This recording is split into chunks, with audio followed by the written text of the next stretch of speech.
Malaki yung kanin ano? Sutang May ka sa hon. akin. Dagdagan mo mamaya. Mayroon. Magkano? Damihan mo, marami to. Bababa ako si Angie para Get kay your Angie lang chopstick to. and drop. Get your chopstick and drop. Yung pickled sa Sunday na. Alin? Ito. Akin, malatanga. Nagmadali ako. Baba lang. Bababa. Akas na ako. Kanina ka sa akin humaba. For the food that we about to eat. Parang amoy sunog. Yung sinapa. Kinatok daw siya nila yung sok-sok. Pinapa. Oo, parang alam nila ka na sinusunog. Oo. Nataon siguro kung ano siya, nagurong ba? Hindi, may tumawag yan. Si Manok. Manok! Kainan na.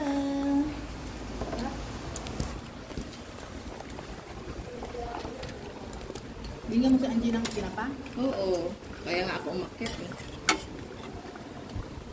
Nag-iwan na siya doon sa tongkong niya. Kunti pang asin yan.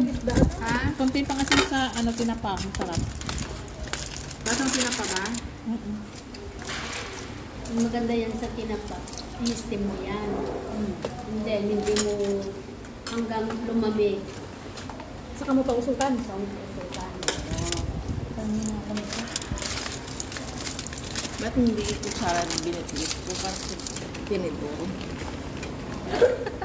Oo nga. Tay, kain. Talaga niya o, kahit binulungan. Sige. Dito ka, ganyan bato. Talaga ni Dayan? Gumawa kami ng pickled. Sa linggo na yun para mababad. Ano yun? At tsara. Tinigod mo pa kasi.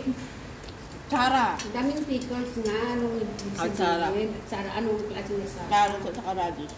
Oo, si... Wandi na yun. Masarap na Pero yun. sabi nung amo ko, kulang doon sa asim kasi yung ginamit namin yung suka, hindi masyadong maasim. Gamitin mo yung suka sa atin. Bato puti. Yung binili ni babae, iba. Hindi maasim yung suka nila dito. Hindi, may binibili na akong dapat puti doon sa Bindonesia. O, doon nga. 7 lang. Mura doon, ang bagungan nila doon. Ano lang eh, 12 ba yun? Sa Central, 25 eh. Mura doon.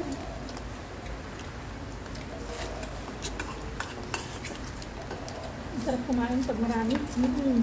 Kaya pagkakain, pupunta ka dito. Ba't nakalayas ka? Naghatid. Kahapon nandito ako Sabi ni Ate Pas, antayin mo na yung lunch. Sabi, alas, nagmamadali ako. Nakatay ka lang? Hindi talaga ako marunong mag-chopstick. Visit.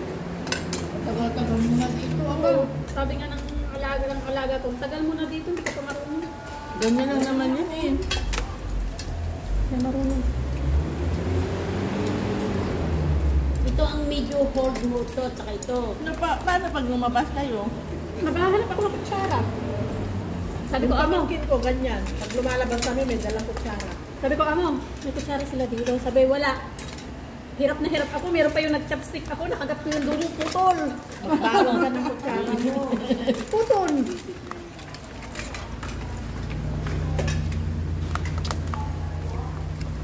Magbangko ang kutsara mo. Yung pamangkin ko, nagbabang ang kutsara. Pag alam niyang kakain.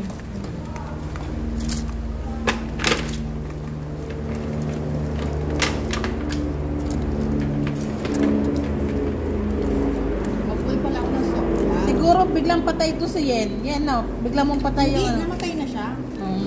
Pinatay ko na. Anong pinatay? Pinatay ko na. Alin ang patay? Kalaan. Kasi kala ko yung isda pinatay mo pa. Bakit? Hindi na pa maamoy.